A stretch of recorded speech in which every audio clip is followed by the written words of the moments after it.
शरीर में प्रवेश कर जाएंगे तो आने वाले समय में ऐसी महामारियां और फैलेंगी। हमारे गुरु महाराज सन 70 के दशक में ये भविष्यवाणी किया करते थे कि बच्चा आगे नई नई बीमारियां आएंगी। पहले बीमारियों की हवा चलेगी, फिर बीमारियों की आंधी आएगी, फिर बीमारियों की सुनामी आएगी। अरे लाशें पड़ी घर घर में सड़ेंगी, बचाने वाला मिलेगा न कोई, जमाना बदलेगा। और कहें जय गुरुदेव पुकार, जमाना बदलेगा। इसलिए प्रेमी भाई बहनों, हमारी आपसे प्रार्थना है कि आप सभी लोग शाकाहारी रहिएगा। कोई ऐसा नशा मत करो जिससे बुद्धि तुम्हारी पागल हो जाए और घर में माँ बहन बेटी की पहचान खो दो। एक द्रौपदी के चीरहरण से पूरा महाभारत हो गया। उस समय बड़े बड़े राजे महाराजे मौन हो गए, भीष्म पितामह मौन हो गए, गुरु द्रोण मौन हो गए। नतीजा क्या रहा? महाभारत हो गया। लाखों करोड़ों लोग काल के गाल में समा गए। एक द्रौपदी के चीरहरण से इतना बड़ा महाभारत हो गया। आज कलयुग में शराब के नशे में न जाने कितनी माताओं बहनों पर अत्याचार हो रहा, न जाने कितना व्यभिचार हो रहा। इसका भारी परिणाम आवाम जनमानस को भोगना पड़ेगा।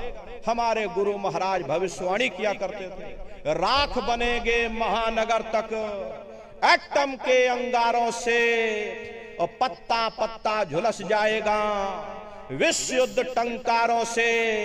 और मानव की क्या पेश चलेगी, अंबर तक फट जाएगा। इस धरती का सारा आंगन लाशों से पड़ जाएगा। महाशक्तियां दुनिया भर के मिट्टी में मिल जाएंगी।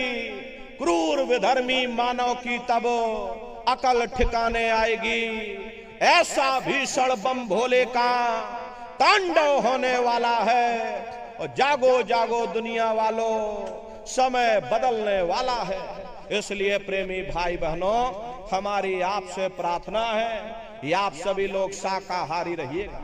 कोई ऐसा नशा मत करो जिससे बुद्धि पागल हो जाए और घर में माँ बहन बेटी की पहचान खो दो। अरे आप अपने आप को कट्टर हिंदू मानते हो। अरे भाई, हम कट्टर हिंदू हैं। हमसे बड़ा सनातनी दुनिया में कोई नहीं। हम भगवान राम को मानने वाले, हम बजरंगबली को मानने वाले, हम महात्मा बुद्ध को मानने वाले, हम भगवान कृष्ण को मानने वाले। अरे भाई, आप राम को मानते हो, आप बजरंगबली को मानते हो, आप दुर्गा मैया को मानते हो, आप महात्मा बुद्ध को मानते हो, आप भगवान कृष्ण को मानते हो, आप शंकर जी को मानते हो, तो उनके आदर्शों पर भी चलना सीखो। भगवान राम ने कभी नहीं कहा कि तुम मांस खाओ, या भगवान कृष्ण ने कभी नहीं कहा कि तुम शराब पियो। जितने देवी देवता अवतार हुए सभी यही कह करके गए, अहिंसा परमो धर्म। अगर हमने किसी को बनाया नहीं तो मिटाने का अधिकार हमारे पास नहीं। अरे आप इंसान हो, इंसान का काम है दया करने का।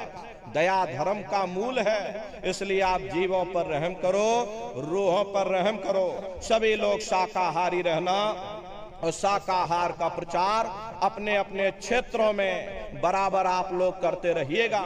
अरे सतयुग कैसे आएगा, राम राज कैसे आएगा? राम राज कोई भाषण देने से नहीं आएगा। राम राज कोई नारा लगा देने से नहीं आएगा। राम राज कोई भगवा लहरा देने से नहीं आएगा। राम राज को हिंदू मुसलमान करने से भी नहीं आएगा।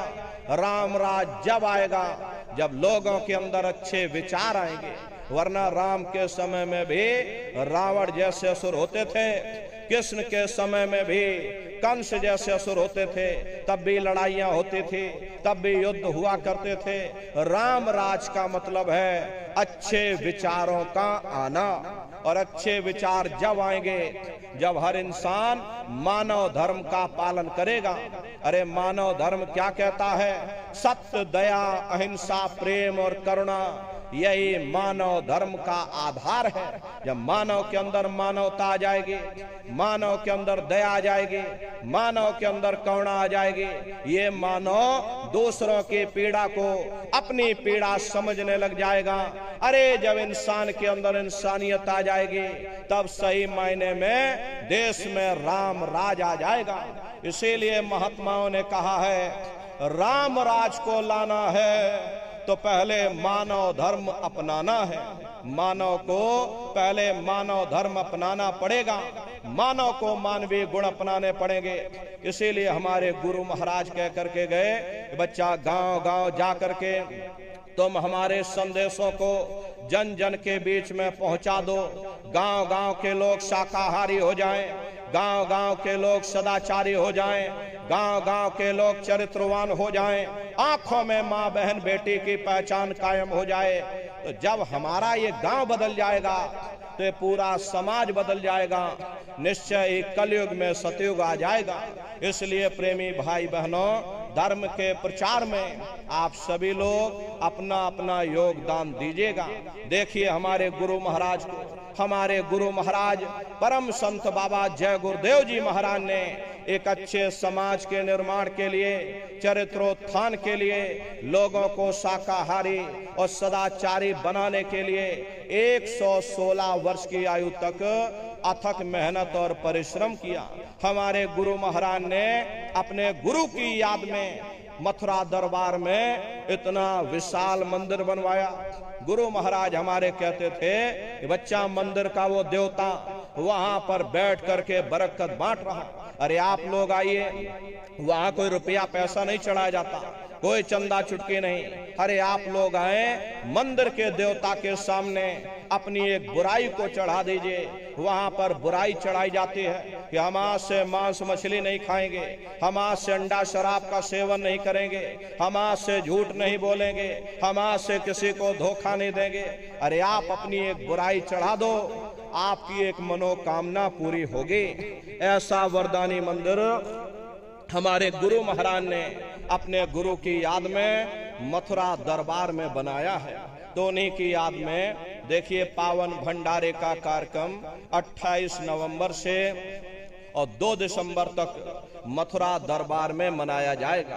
तारीख आप सभी लोग याद रखिएगा, 28 नवंबर से और 2 दिसंबर तक पूज्य दादा गुरु महाराज का ये पावन भंडारे का कार्यक्रम होने जा रहा है। तो आप सभी प्रेमी भाई बहन भंडारे के कार्यक्रम में सब परिवार सादर आमंत्रित हैं, आप लोग पधारिएगा। अरे अपने दरबार का दर्शन करना। देखिए मथुरा दरबार में हमारे गुरु महाराज की एक छोटी सी गौशाला भी है। हमारे गुरु महाराज के पास में कुल 2 गाय थी। 2 गायों का इतना बड़ा परिवार है। आज के समय में करीब करीब 3000 गायें हैं और 3000 के ऊपर सांड हैं। गौशाला अलग है और नंदीशाला अलग है। हमारे यहाँ किसी को बाहर नहीं भेजा जाता, क्योंकि हमारे गुरु महाराज कह करके गए, बच्चा इनको यहीं रखना, यहीं सेवा पानी करना। इसीलिए चाहे गाय हो या चाहे बैल हो, हमारे यहाँ किसी को बाहर नहीं भेजा जाता। गायों के लिए अलग से गौशाला है और सांडों के लिए अलग से नंदीशाला बनी है।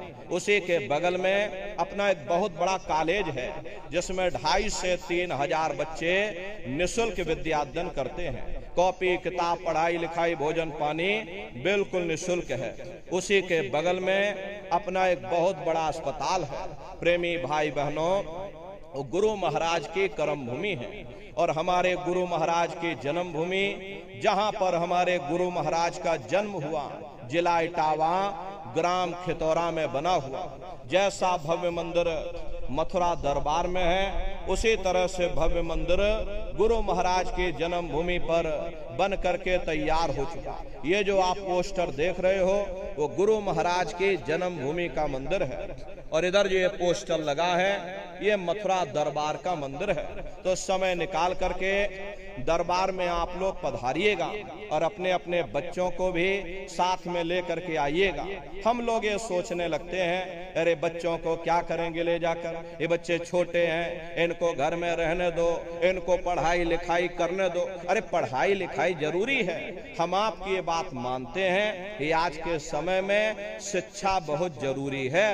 लेकिन प्रेमी भाई बहनों, शिक्षा के साथ साथ अच्छे संस्कार भी जरूरी हैं। और संस्कार कोई डिग्री और डिप्लोमा कर लेने से ही नहीं पड़ जाते। अगर डिग्री डिप्लोमा कर लेने से ही बच्चों के अंदर संस्कार पड़ गए होते तो हिंदुस्तान में इतने वृद्धाश्रम न खोले जाते। अरे संस्कार पड़ेंगे महात्माओं के वचनों से, संस्कार पढ़ेंगे सत्संग के माध्यम से। ये बच्चे देश के भविष्य हैं। इन बच्चों के अंदर अच्छी शिक्षा के साथ साथ अच्छे संस्कार डालना ये समय की बहुत बड़ी मांग है।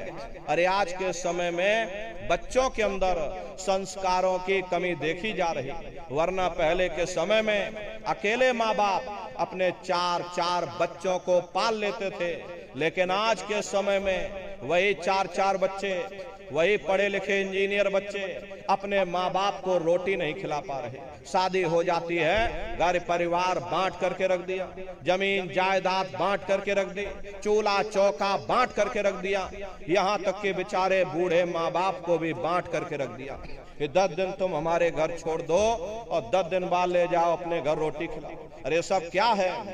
ये संस्कारों की कमी है। ऐ माताओं बहनों, अरे बच्चे तुम्हारी धरोहर हैं, ये बच्चे तुम्हारे जीवन की पूंजी हैं। अपनी पूंजी को संभाल करके रखिएगा। इन बच्चों को आप बचपन से तैयार करो, इनको अच्छी शिक्षा देना, इनको अच्छे संस्कार देना, इनको शाकाहारी बनाना, इनको सदाचारी बनाना, इनको चरित्रवान बनाना, और इनको भी तुम राम और कृष्ण बना दो। यही बच्चे बड़े हो करके अपने माँ बाप का नाम रोशन करेंगे, घर और समाज का नाम रोशन करेंगे। इसलिए प्रेमी भाई बहनों, अपने अपने बच्चों के साथ, इष्ट मिष्ट परिवार वालों के साथ आप सभी प्रेमी भाई बहन भंडारे के कार्यक्रम में कृष्ण भगवान की नगरी मथुरा में आप सभी लोग सब परिवार सादर आमंत्रित हैं। आप लोग पधारिएगा। सुमरन ध्यान और भजन बराबर आप लोग करते रहिएगा। इतना जान लो प्रेमी भाई बहनों, ये रास्ता बिल्कुल सच्चा है। आप करोगे तो आपको अनुभव होगा, दिखाई भी पड़ेगा, सुनाई भी पड़ेगा। अरे तुम्हारा लोक भी बन जाएगा और तुम्हारा परलोक भी बन जाएगा। इसलिए नित्य नियम से 24 घंटे में से घंटा 2 घंटा समय निकाल करके अपने अपने घरों में बैठ करके सुमरन ध्यान और भजन जैसे जैसे आपको बताया गया आप लोग करिएगा। और अगर कहीं भूलो भटको तो जो पुराने प्रेमी भाई बहन हैं उनकी ये जिम्मेदारी अब बनती है। जितने नए प्रेमी भाई बहन यहाँ आए हुए हैं, अगर वो कहीं भूले भटके तो आप लोग अच्छी तरह से उनको समझा देना कैसे सुमरन ध्यान और भजन करना है। अपने सामने उनको बैठाइएगा, आप भी अभ्यास करना, नए प्रेमी भाई बहन भी अभ्यास करेंगे। सब लोग मिल करके सुमरन ध्यान और भजन अपने अपने घरों पर बैठ करके बराबर आप लोग करिएगा। इतना जान लो प्रेमी भाई बहनों, आपको दवाई दे दी है, अब खाना और ना खाना ये तो आपके ऊपर निर्भर है। खाओगे तो बीमारी दूर हो जाएगी। हम आपसे यही प्रार्थना करेंगे, रास्ता बिल्कुल सच्चा है, आप करिएगा। अरे आपका लोक भी बन जाएगा और आपका परलोक भी बन जाएगा। इसी के साथ देखो प्रेमी भाई बहनों, अब ये सत्संग समाप्त होने वाला है और सत्संग समाप्त हो जाने के बाद में फिर हम नीचे उतरेंगे, बारी बारी से आप लोगों से मिल भी लेंगे। इसलिए आप लोग कोई धक्का मुक्की या जल्दबाजी मत करिएगा, आराम आराम से लाइन लगा करके आइएगा। माताओं बहनों से हमारी हाथ जोड़ करके प्रार्थना है कि देखो माताओं बहनों, ये भीड़ भाड़ का समय है, आपने अपने गले में कोई सोने की चैन या कोई लॉकेट डाल रखा है, जरा उसे आप सुरक्षित करके आइएगा, क्योंकि ये भीड़ भाड़ है। कुछ लोग ऐसे आ जाते हैं जिनकी निगाह आपकी चैन पर रहती है और कहीं आपका कोई नुकसान हो जाए तो आपको तकलीफ होगी, हमको भी तकलीफ होगी। इसलिए पहले से हम आपको सचेत कर रहे, अपने सर को, अपने कान को, अपने गले को बिल्कुल ढक करके आइएगा। या थोड़ी देर रुक जाना, जब भीड़ भाड़ कम हो जाए तब आप लोग आ जाना। अपने आभूषण की सुरक्षा करना ये आपकी जिम्मेदारी बनती है। अपनी जिम्मेदारी को आप लोग निभाइएगा। बगल में गुरु महाराज की गाड़ी है, चरण पादुका है, दर्शन करते हुए और सभी लोग सत्संग का प्रसाद लेकर के तब आप लोग अपने अपने घरों की तरफ पधारिएगा। आप लोगों ने अपना कीमती समय हमको दिया, इसके लिए आप सभी प्रेमी भाई बहनों को बहुत बहुत धन्यवाद है। सबका जीवन मंगलमय हो। इन्हीं शुभकामनाओं के साथ में हम अपनी वाणी को विराम करते हैं। बोलो जय।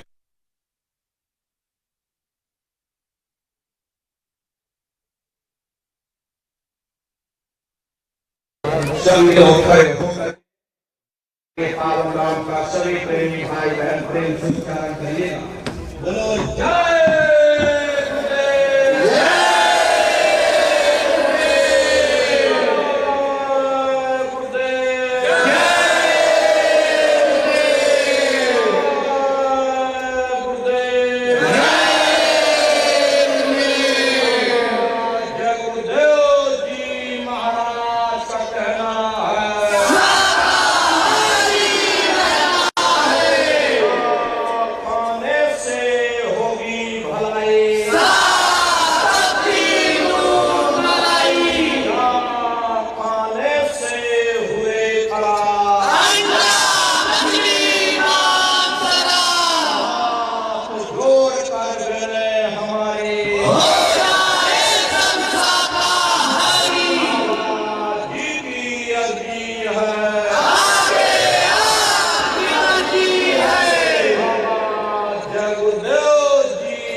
जय गुरुदेव।